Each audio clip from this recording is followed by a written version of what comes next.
लोगों से एक्सपेक्टेशन रखना कहीं पर भी गलत नहीं है, लेकिन आपको तकलीफ़ कब होती है मैं आपको बताती हूँ। एक्सपेक्टेशन अगर आप बहुत ज़्यादा रखते हैं, मतलब आपको लगेगा कि मैंने उसके लिए ये किया तो उसको भी करना चाहिए, यहाँ पर थोड़ी सी मतलब आपको मॉडिफ़िकेशन करनी पड़ेगी। अब वो पहली मॉडिफ़िकेशन क्या है, जैसे मान लीजिए कि आप बहुत दिल के साफ़ हो, आप सबके बारे में बहुत अच्छा सोचते हो, आप बहुत पॉजिटिव सोचते हैं, लेकिन ज़रूरी तो नहीं है ना कि वो उनका भी मन वही हो, वो आपको उसी एंगल से देखे, क्योंकि सबके देखने का नज़रिया अलग अलग हो सकता है। आप देख रहे हो बिल्कुल एक रेड चश्मे से, तो आपको सारी चीज़ें रेड दिखाई दे रही हैं, लेकिन सामने वाले का जो चश्मा है वो ब्लू कलर का है, सामने वाला ग्रीन कलर के चश्मे से देख रहा है, तो वो चीज़ें बिल्कुल अलग है। तो आप अपने परसेप्शन को दूसरे के ऊपर नहीं थोप सकते हैं, वहाँ पर ही आपको दुख होता है। आपको लगता है कि नहीं, वो अपने हिसाब से हर इंसान सही होता है, तो उसको जो करना है करने दीजिए। एक्सपेक्टेशन यहीं पर जब टूटती है तो तकलीफ़ होती है। तो इट्स बेटर कि अगर आपका दिल साफ़ है तो ये एक्सपेक्ट ना करें कि वो दूसरे लोगों का भी वही एंगल होगा सोचने का, ऐसा नहीं होता है। और हो सकता है कि मे बी आपकी सोच डिफरेंट हो, तो इन दोनों ही चीज़ों में डिफरेंस होता है। दूसरी चीज़ क्या है कि आप भी जब भी कभी किसी को बहुत ही ज़्यादा इंडल्ज होता है, जब आपको लगता है कि बहुत ज़्यादा हमने किसी को इतना प्यार दे दिया, बहुत ज़्यादा किसी की केयर कर दी, तो हमें भी उतना केयर मिलना चाहिए। लेकिन यहाँ पर अगेन वही चीज़ें सामने नज़र आती हैं कि हर कोई अपने अपने हिसाब से देता है। अगर किसी के पास चावल है तो वो चावल ही देगा, किसी के पास आटा है तो वो आटा ही देगा।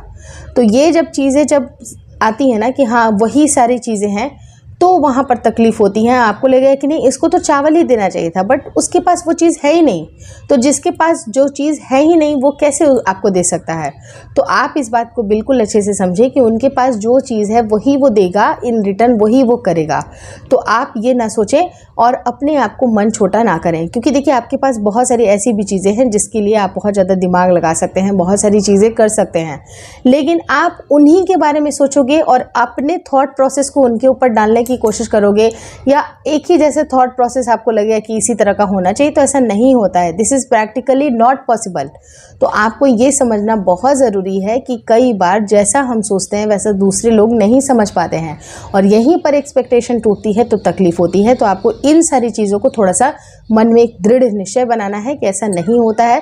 जब अगर आप अपने दिल को कंसोल कर लेंगे ना, तो आपको प्रॉब्लम नहीं आएगी। तो आप अपने दिल को कैसे कंसोल करेंगे, तो आपको यही सारी चीज़ें समझनी है।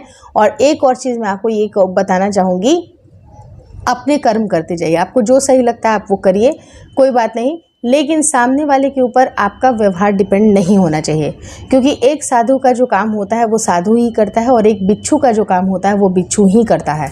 तो उसको जो करना है करने दीजिए, लेकिन अपने आप को इतना डिग्रेड नहीं करना है। अगर साधु वही बिच्छू वाला काम करने लगेगा तो वो साधु साधु नहीं रहेगा। तो इस बात का आपको ध्यान रखना है कि साधु का जो एक डेकोरम है, जो एक डिसेंसी है, जो उसकी पवित्रता है, उसको आपको मेंटेन करनी है। और जो बिच्छू है उसकी जो जहर है, उसकी जो जहरीलापन है, उसकी मतलब जो कहते हैं ना डंक मारने की जो क्षमता है, वो अपना ही वो काम करेगा। तो अपने लिए सिर्फ और सिर्फ आप वही सोचें जो आपको लगता है कि मेरे लिए सही है, मैं ये करना चाहती हूँ दूसरों के लिए। दूसरों के व्यवहार के ऊपर अपने ऊपर डिपेंड ना करें।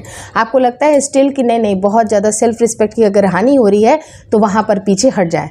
पीछे हटने से मना नहीं है, लेकिन अपने कर्तव्य को, जो आपका कर्तव्य, जो आपका काम है, उसको आपको ज़रूर करना चाहिए।